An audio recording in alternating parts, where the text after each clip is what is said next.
Good morning, everybody. Stu Smith here, going live. Hope you guys are well today.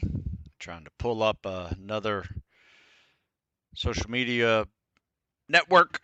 There we go, live on Instagram too. So here we go.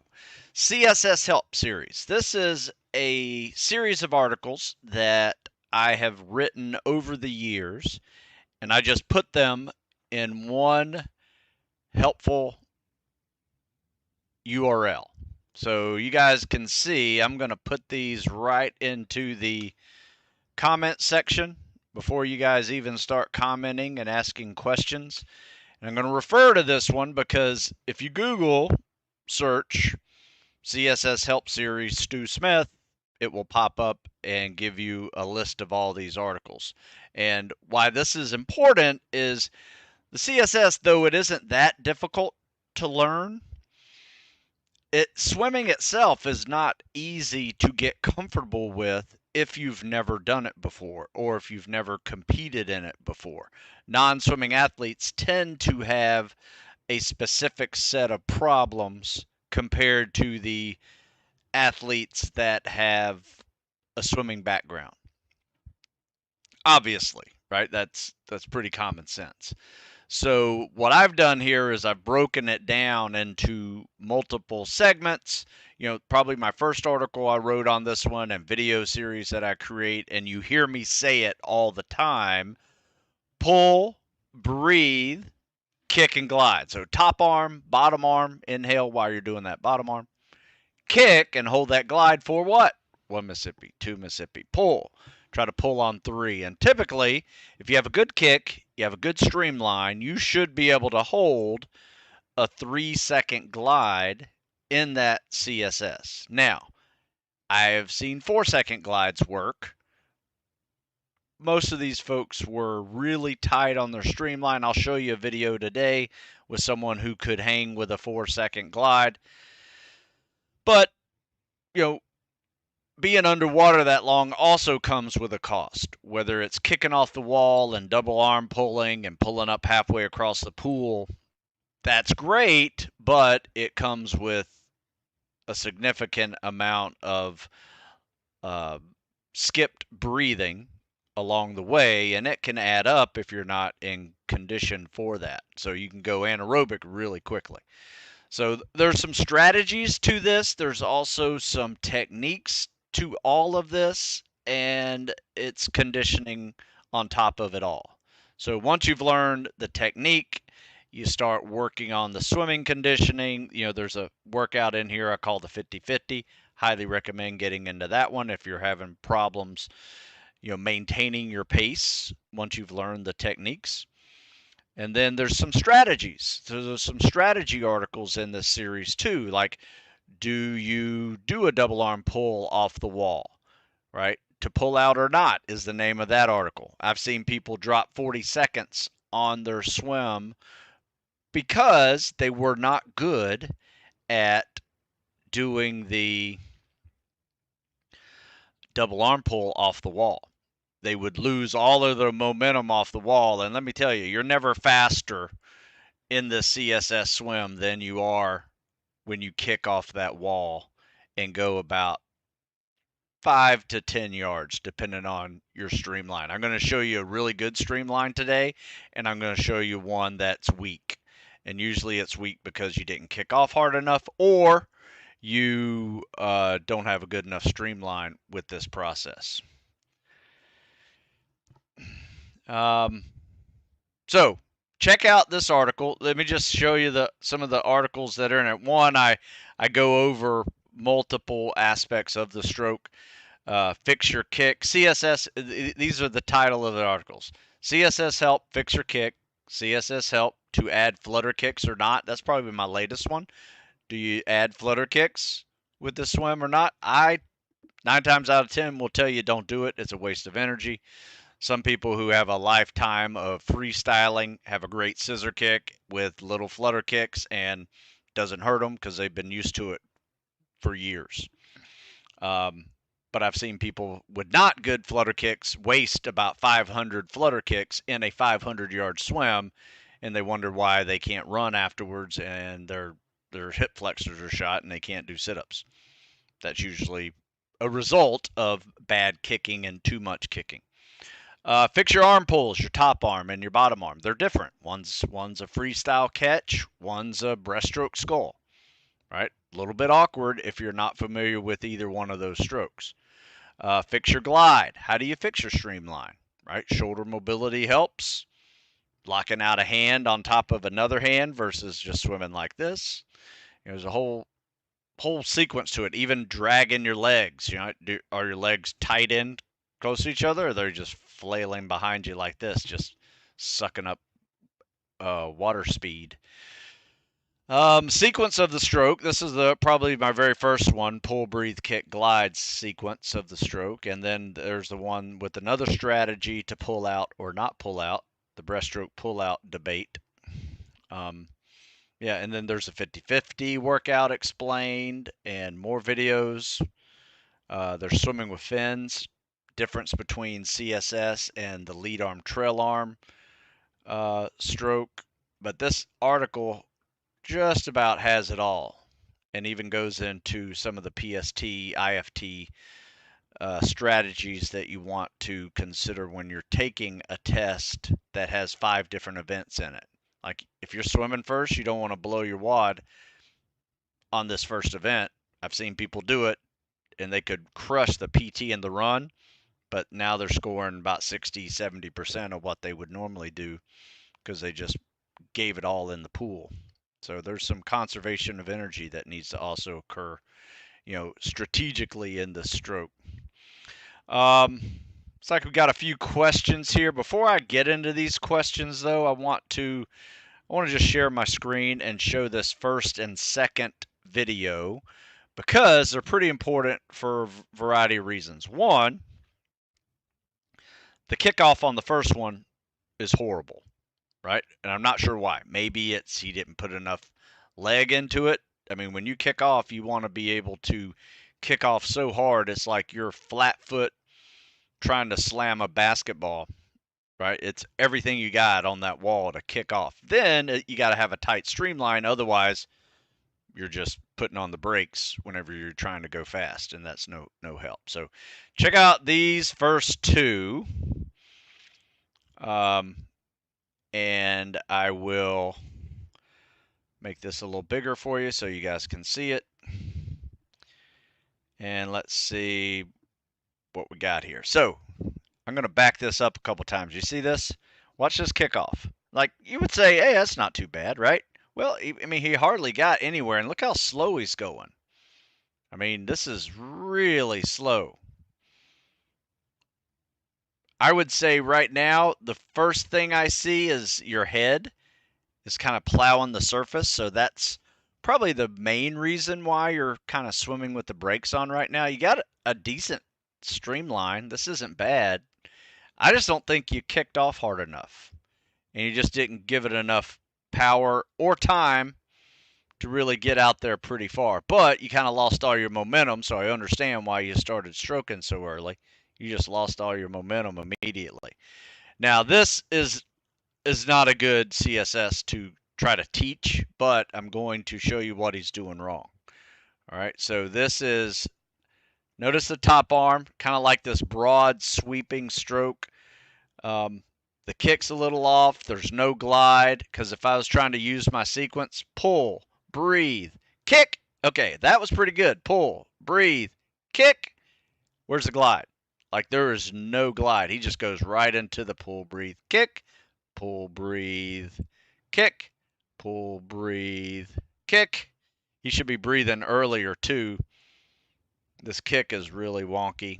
Need to work on the kick. Notice he gets nowhere with the kick. You should be able to get a body length and a half, sometimes 2 body lengths with just the kick and glide, and there is no kick and glide, and that was 25 yards in 33 seconds. So really slow, really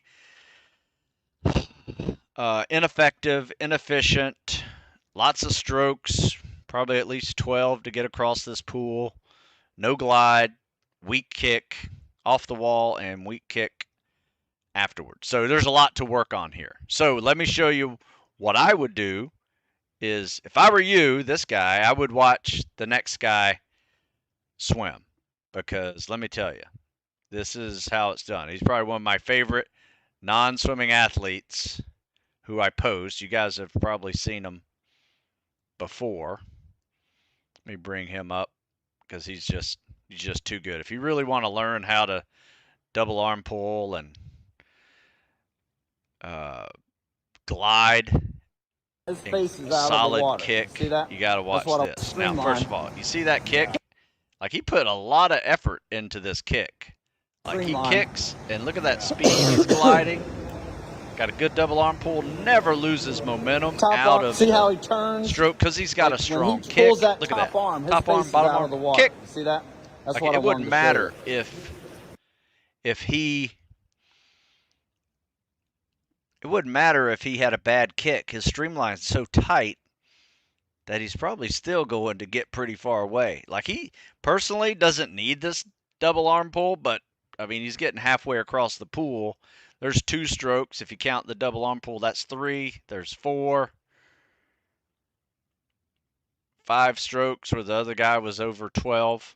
And he's doing this 25 in, like, that is just beautiful. Top arm, bottom arm, kick. Now, the one place I would probably hit him on is that high elbow recovery, because he may get called for sharking on that one. But it's an easy fix. I'm not too worried about that one.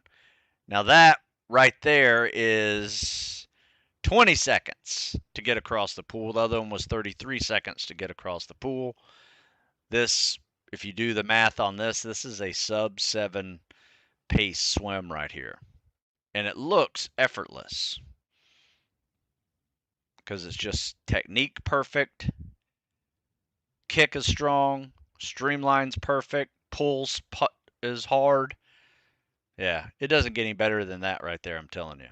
As far as efficiency is concerned, speed, effort, all of that. That's a good one. So you can learn a lot from this one right there. All right, let's see what kind of questions we have. I have a few more of those to show, so I'll show them.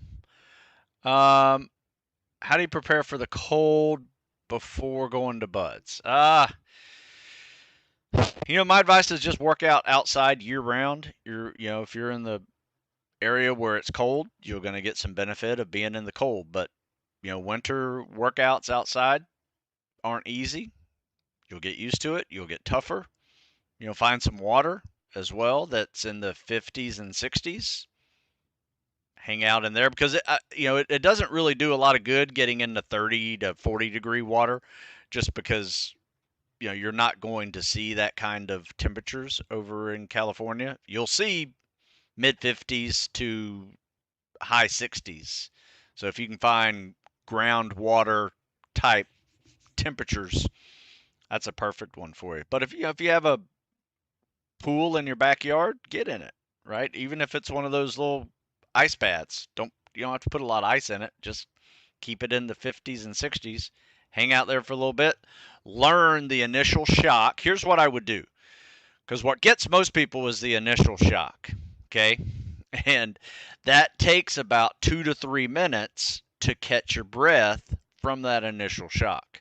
After that, you go numb and you don't feel it anymore. So I would get out just for safety purposes, because you can become hypothermic, especially when you're no longer feeling the pain of the cold.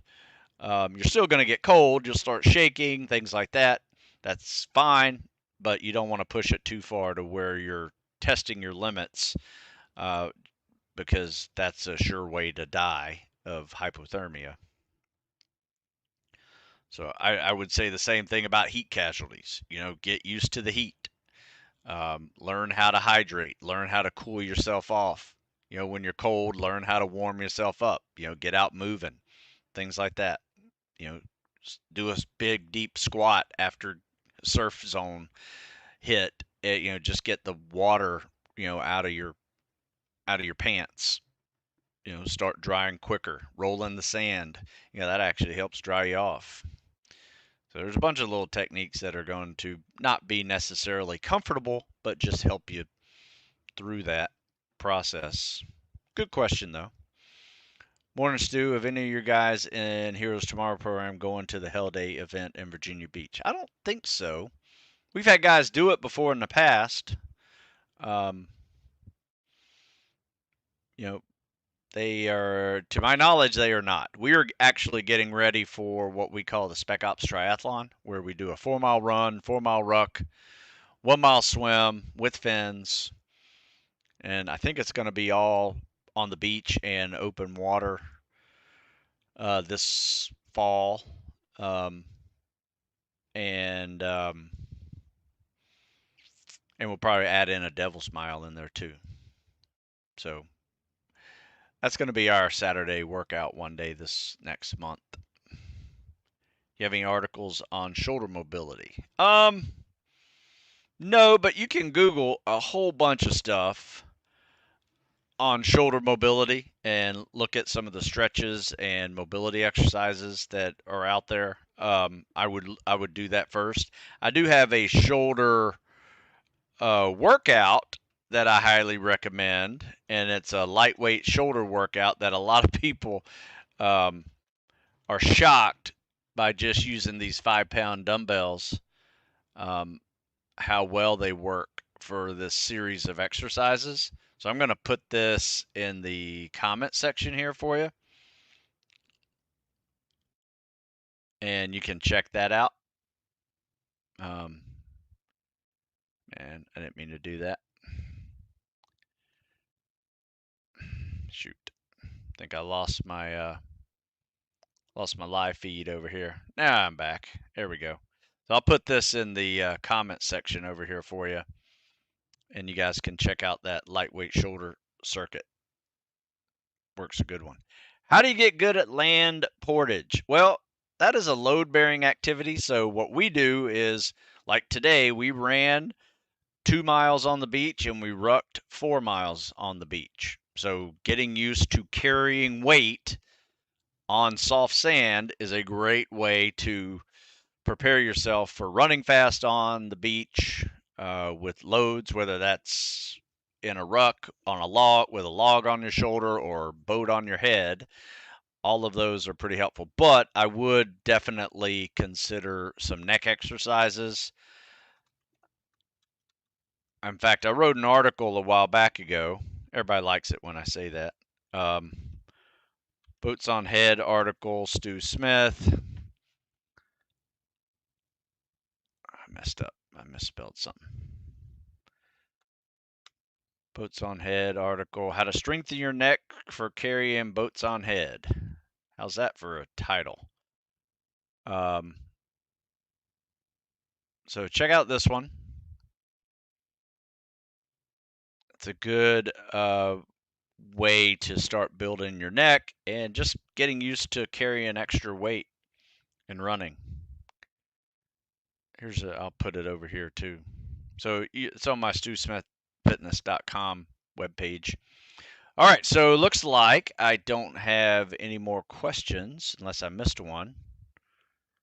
Nope. Let me share another video then. I might have lost a question there because it cut out on me. All right, let's see who this is. Not bad. I think I might have shown this one once before, but we'll show it again because it's pretty good. There's some technique here I want to discuss with it anyway, so we'll go here. All right, so you guys can see this. Let's kick this one off. He kicks off.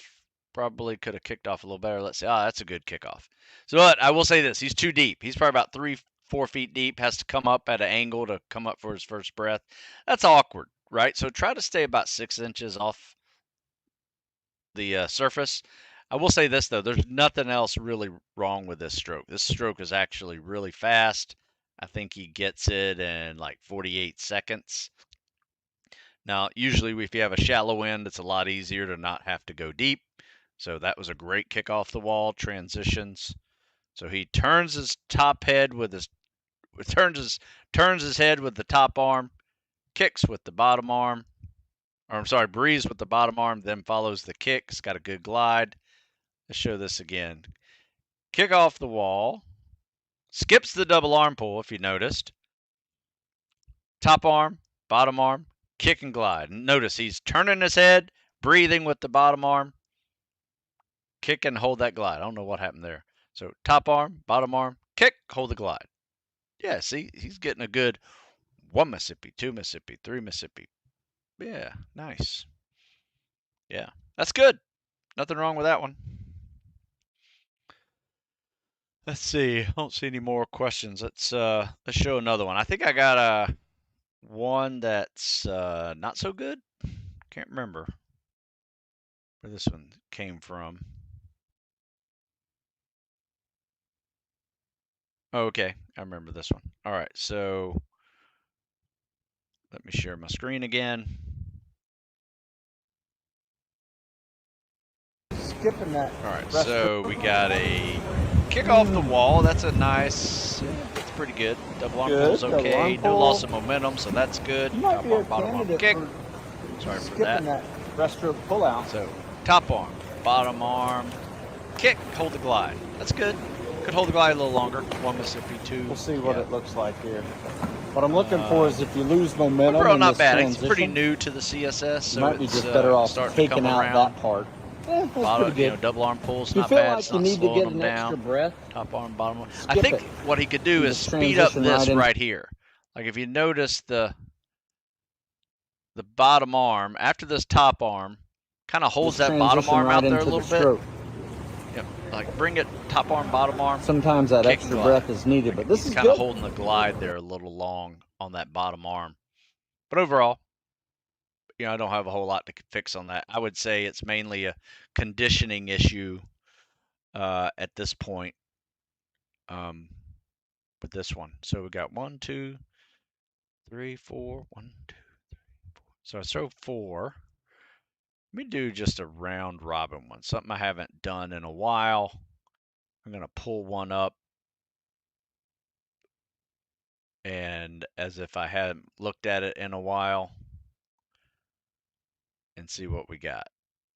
All right, so I don't even know what this one is. Let's see what we got on this one.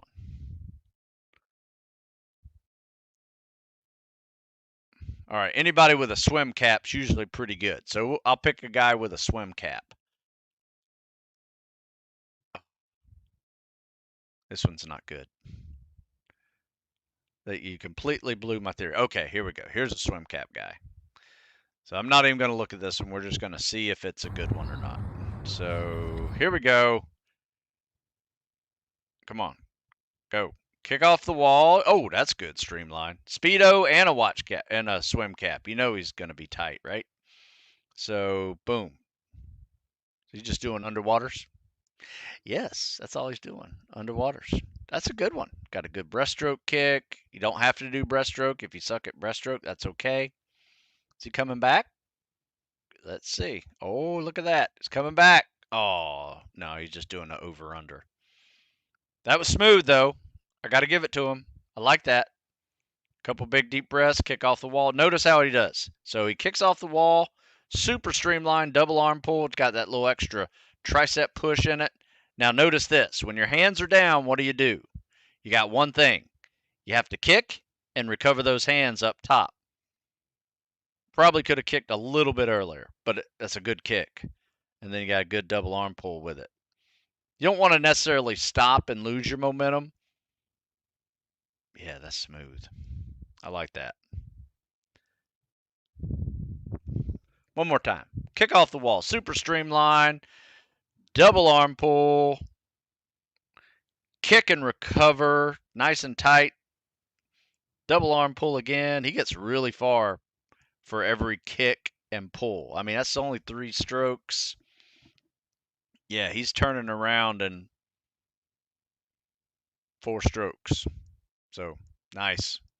So I didn't know we were going to do an underwater, but that's good. Need to do one of those every now and then.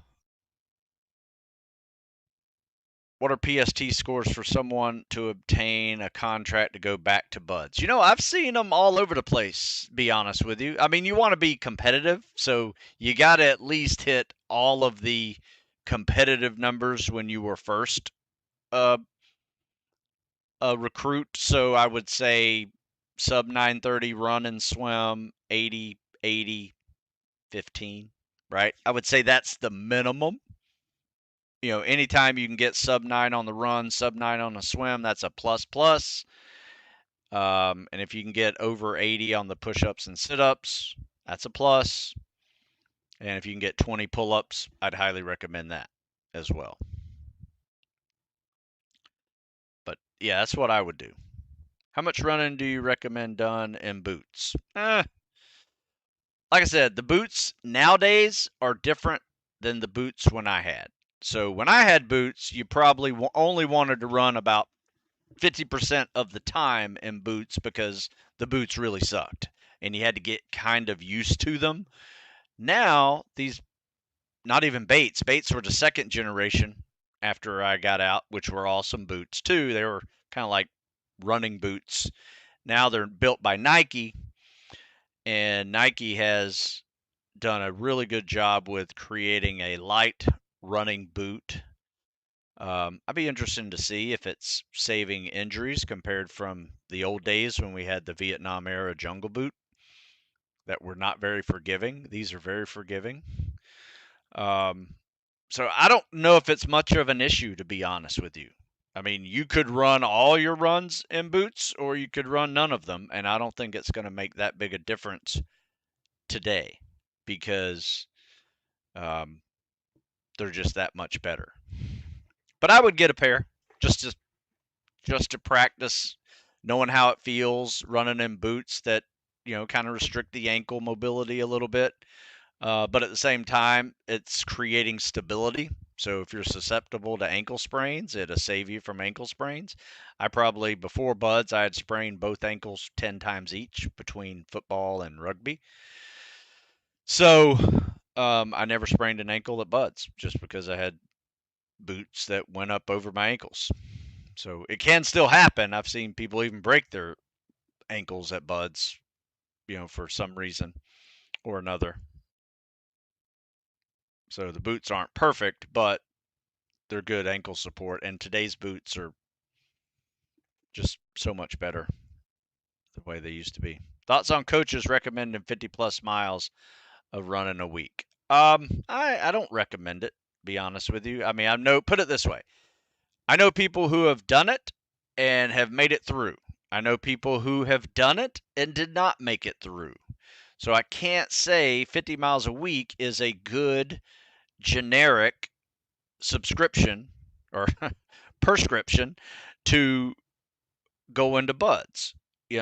I'm not a big fan of generically saying this is what you should do, right? Just because it doesn't meet everybody's needs. All right, if you're a running athlete, you probably don't need to run that much and you should be lifting and you could probably get through buds on 20 miles a week, right? Because you have this history of running, you need to focus more on your swimming and your, stability under a boat and log, right? You need some strength, right? But if you're a power athlete and a strength athlete that didn't have much endurance training, you may need to add more miles to your training weeks in order to become a better endurance athlete on top of the natural strength that you will have. So it really depends. I'm not one of these guys that say you need 20 miles a week, you need 30 miles a week, you need 40 miles a week. I would say on average, most of our guys are somewhere between 25 and 35. Some like to run a little bit more and they'll do 40.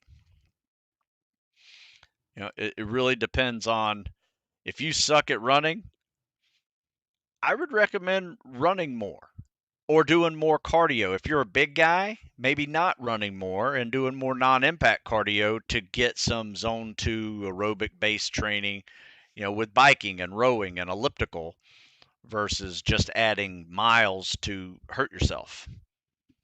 So there's my long answer to that kind of tired question that everybody asks. I've written an article on it as well, and I said basically the same thing.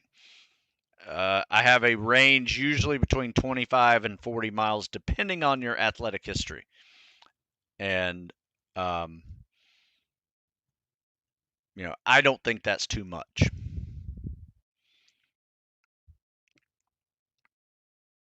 I was wondering which of your fall winter lift programs I should buy. I see you have two different ones. Yeah, I mean I do. I have the latest one, tactical fitness periodization, fall training. I have this one. This one's awesome. Actually, I have three. This one's a winter lift cycle. Little more focused on, it's a block periodization model. So is this. That's going to help you maintain your PST scores while you lift. This one is a 24-week workout, but it doesn't have that block periodization model in it. I wrote this in 2018. I think I wrote this in 2020. Wrote this in like 2022. So they're just different years of me using my system of seasonal periodization, where we tend to lift in the fall and winter, decrease our running a little bit. And we tend to do more running and calisthenics progressions in the spring and summer. It's just a logical way to train everything.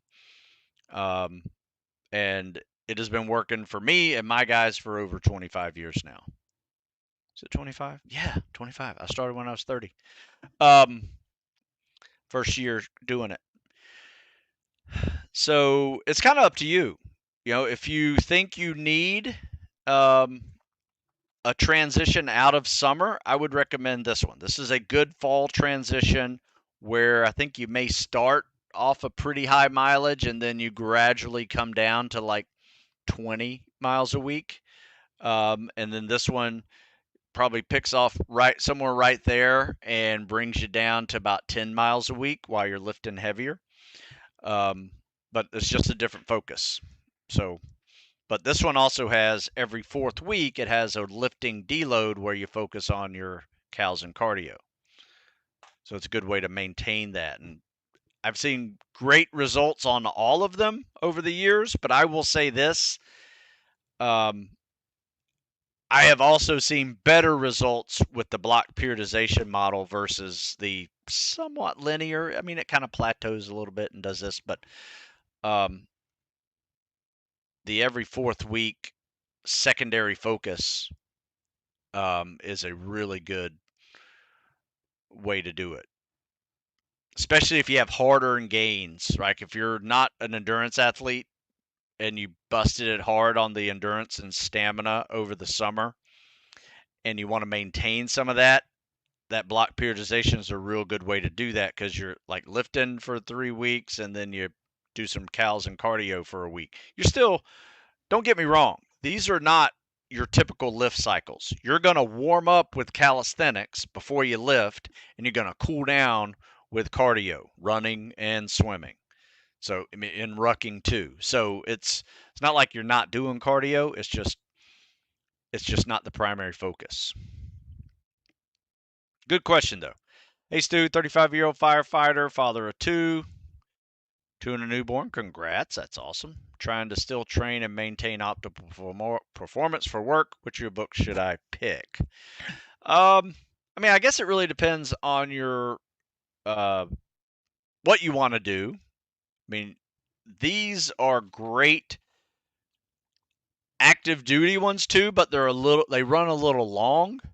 So if you're already a firefighter or active duty guy, they run a little long. So my advice would be maybe take out the swimming workout, right? Because that's going to make your workout 45 minutes shorter, or 30 to 45 minutes shorter, sometimes an hour. But if you like to swim, add the swim workout in there as that's all you do that day. So if you're limited on time, I would probably recommend pulling back on a few things. If you want to get a good calisthenics cardio base, I would go with the calisthenics and cardio program.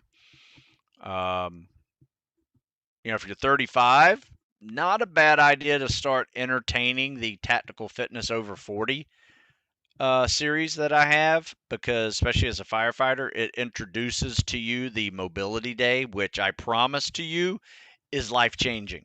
Especially as a aging operator, it's going to change everything how you feel.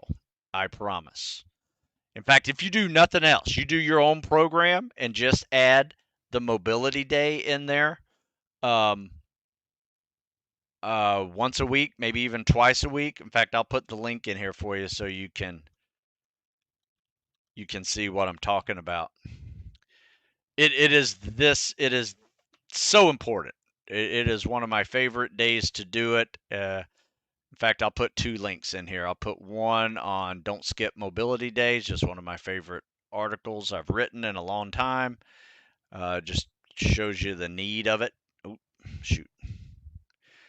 And then I have this walkthrough video too, if you're interested in how I actually do my mobility day, where my mobility day is 5 minutes on the bike, followed by 5 minutes of stretching. And I usually break the body up in a 5 minute blocks. So those 5 minute blocks, I'm doing feet, shins, calves, all the way up to my knees the first 5 minutes. And I get back on the bike again. Then I go knees to hips, working my knees connections as well as hamstring, thighs, working all that.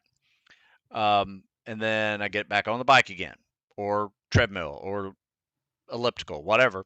And then for 5 minutes, and I go 5 minutes of working my hips. And then I get back on the bike. And I go 5 minutes again of working my hips and lower back this time. And then I go on the bike, and then I work my torso. So I just keep on doing this whole 5 minute on, 5 minute off routine. And it completely changed everything.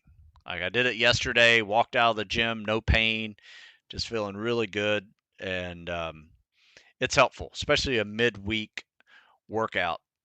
Very helpful. Or it's a great replacement. Like, let's say you had a really tough shift at work and you stayed up all night, got no sleep, and you normally work out in the morning, you'd feel like doing something, but you don't feel like doing a whole lot. That mobility day is a great placeholder workout for you versus skipping it, right? And losing that time block of the day that you normally do. And then when you feel bad the rest of the day because you skipped your workout, it's one of those really good ways to just maintain the habit versus get out of it. Because it's real easy to skip a workout, then skip two workouts, skip your third workout. Next thing you know, you lost the habit that you worked so hard to create. You got to get back into it. So I use these mobility days as a good placeholder, especially when I'm just not feeling it, fighting a cold, not, sick or something. It's one of those workouts that you can adjust accordingly. You can make it hard on those 5 minutes of cardio. You can make it easy where you don't even break a sweat. Highly recommend that. Good question. 6'1", 185, 5 reps. Bench is 215, squat 185, deadlift 275. I seem to be lacking strength with legs. Yeah, I would say. Do you solely focus on weak body part? Well, we do leg days if that's what you're asking. So, yeah, don't skip leg days. Definitely. I mean, there are squats in here, deadlifts in here, kettlebell, farmer walks, walking up lunges, weighted lunges, walking up a flight of steps with weight in your hands. There's a lot of ways to work the legs. What are some of the best? What are some of the breath holding exercises you can do to improve swimming away from the pool? I see. I've never done any, to be honest with you. I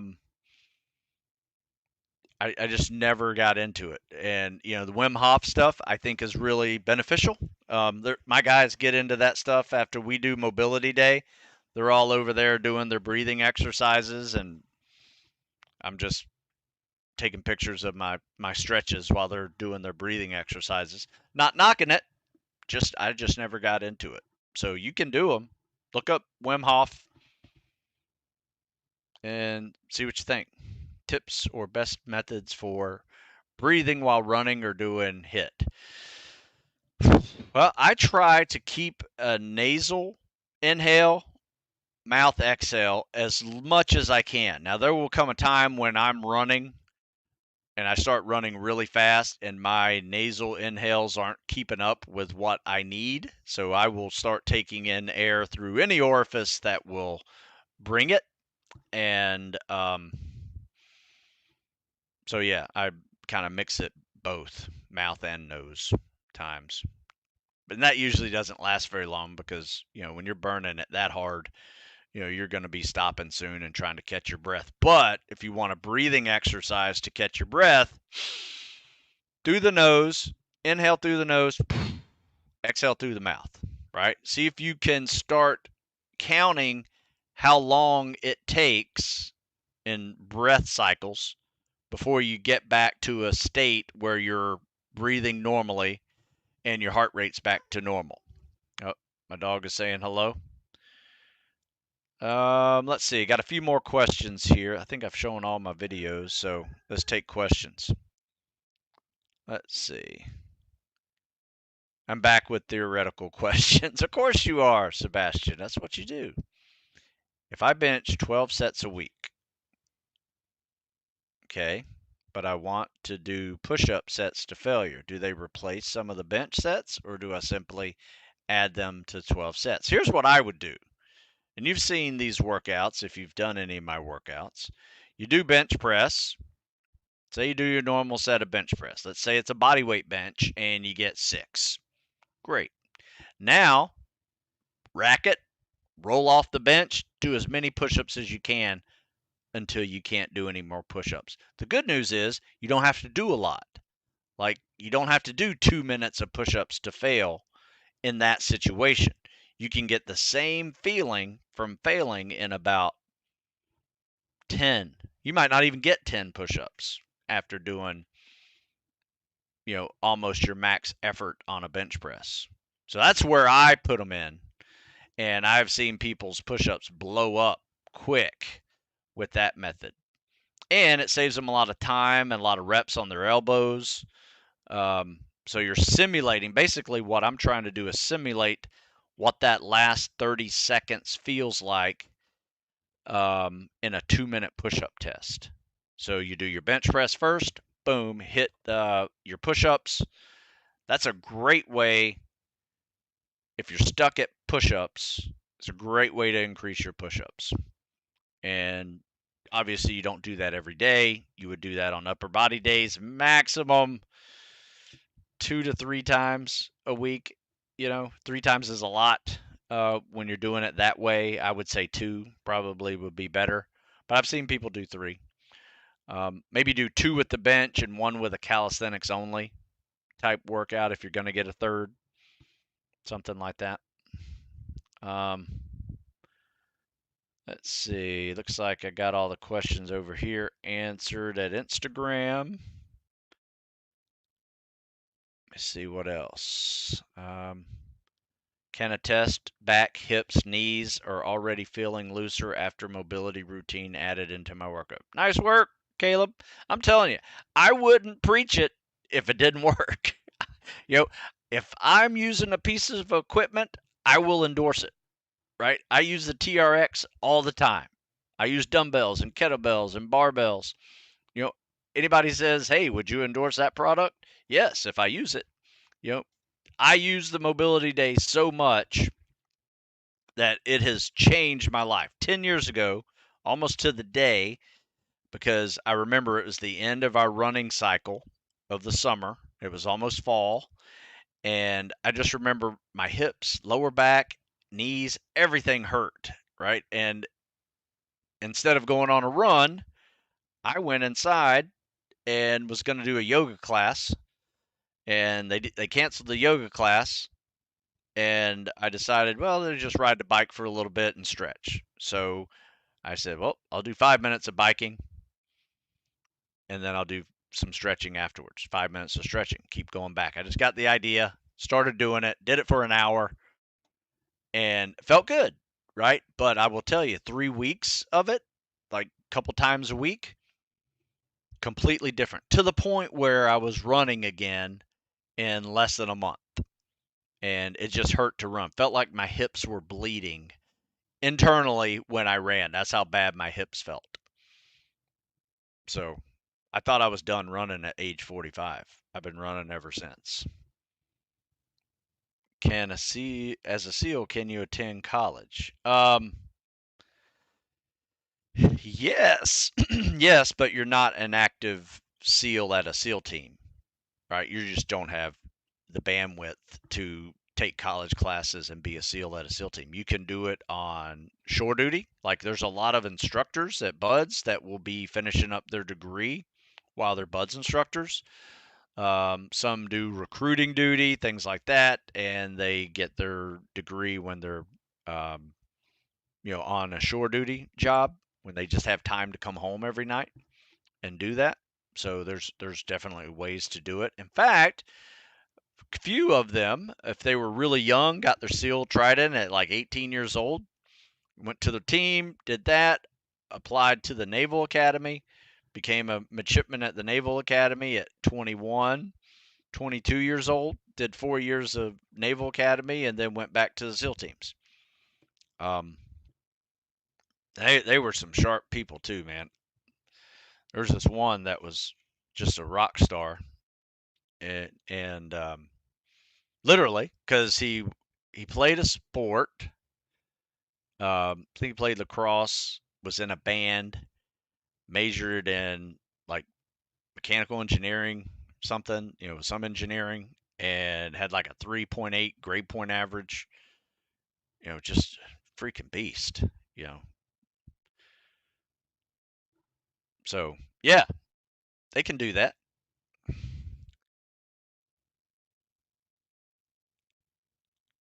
Um, How to maintain running fitness if you're deployed on a boat and submarine. Do you have weightlifting rooms or do you rely on calisthenics and maybe a kettlebell? A little bit of both. A lot of times there are cardio machines on subs and boats. Some boats are bigger than others, so they have bigger weight room options, free weights, all that stuff. Machines. Probably safer to do machines on a boat, depending on the sea state. So I remember being on a boat for a while, and as long as the sea state was good, you could go do free weights when you're rocking to the left and right. You didn't want to do free weights that day. You might have done something else. A lot of calisthenics, things like that. So, hope you're doing well. I'll drop by next time I'm in Annapolis. Please do swing by. Did you catch our game on Monday, 9-7? I did not.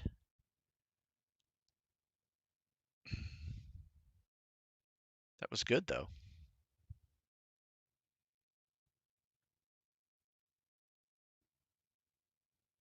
I'll check it out. All right, let's see. Work on knee exercises from ATG. I guess that would work too. I've seen a lot of people do it pretty well. Um, Using block model 12-week muscle endurance, 7 weeks into hypertrophy. Good luck. Also, these workouts are not a 7-page document. Mine was 98, so definitely worth the $20. Yes, it is not a seven. It is. There's a lot in these things. These are books. Pictures of exercises, explanation of the journey itself, as well as how to use the workouts. Considering what you said about benching and push-ups, how would you do a pull-up version of this? We do the same thing with pull-ups. We do weight vest pull-ups, many as you can. Drop the weight vest, pull-ups, many as you can. But you could do it with pull-ups then barbell rows if you wanted to. I haven't done it that way, um, but you could.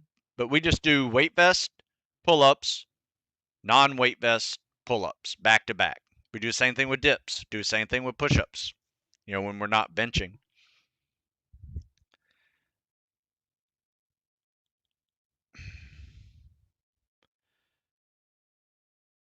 Did they pop with each step? My hips? Um, Not so much about my when I did flutter kicks, they popped. They don't anymore. Sure, my hips pop with each motion.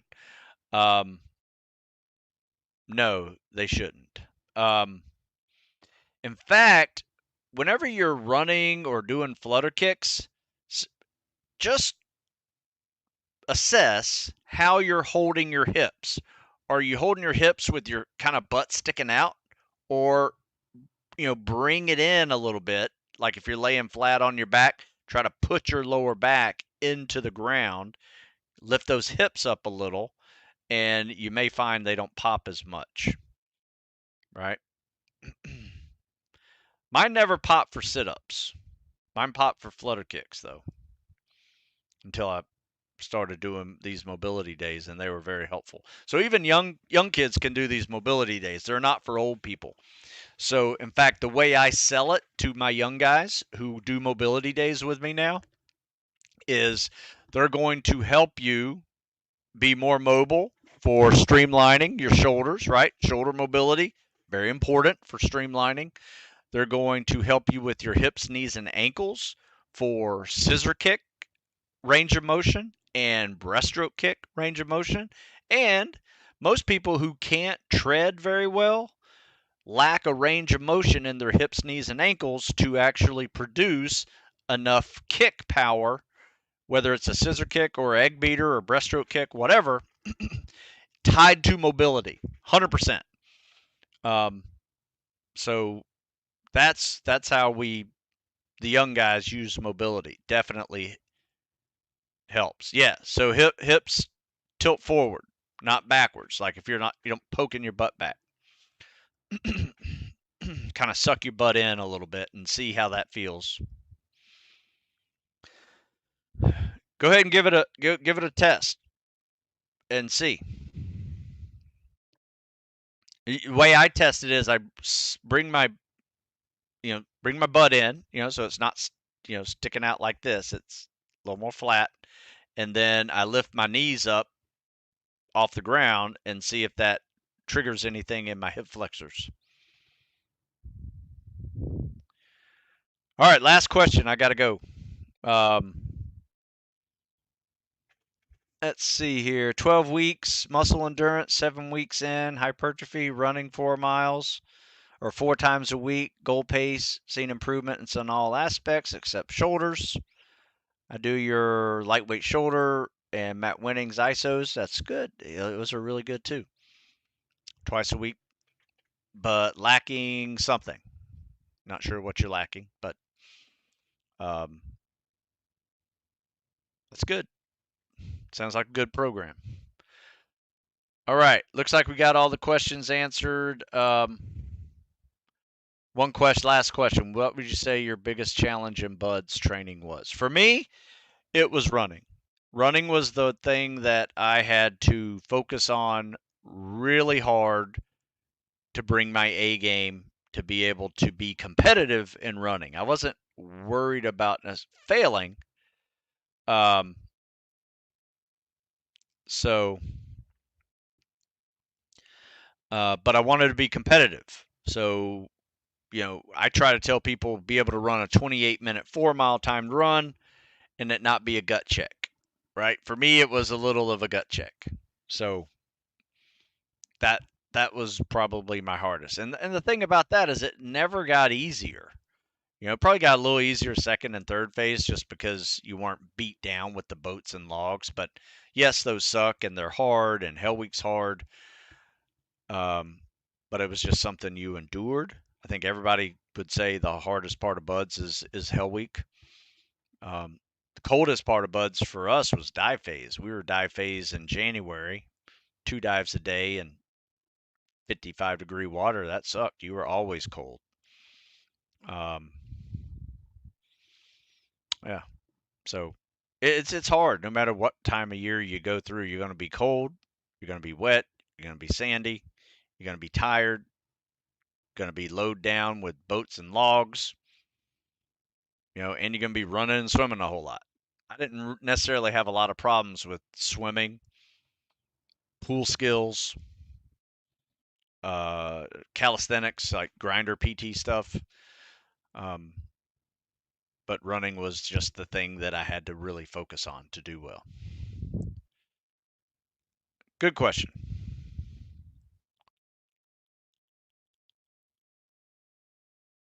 All right. So I think I'm done. All right. You guys have a good day. If you guys haven't been over to stewsmithfitness.com, check it out. Lots of ebooks, books, coaching, articles. Over 1,000 articles over there. You can use the search feature, find it, use Google, put my name in it. You might find an answer that you're looking for. Also, don't forget about TikTok page over at StewSmith50. Nothing but CSS critiques and some treading and some underwater skills. So all pool skill stuff over there. It's a really good library of swimming. If you don't like TikTok, you can go over to my Instagram. Instagram page is the same address as my TikTok page, StewSmith50. Um, but yeah, check it out. And if I missed your question, send it to me, stew@stewsmith.com. Otherwise, go to stewsmithfitness.com, save 15% using the Live15 coupon code. Thanks for sticking around this long, and we will see you next week. You guys have a good weekend.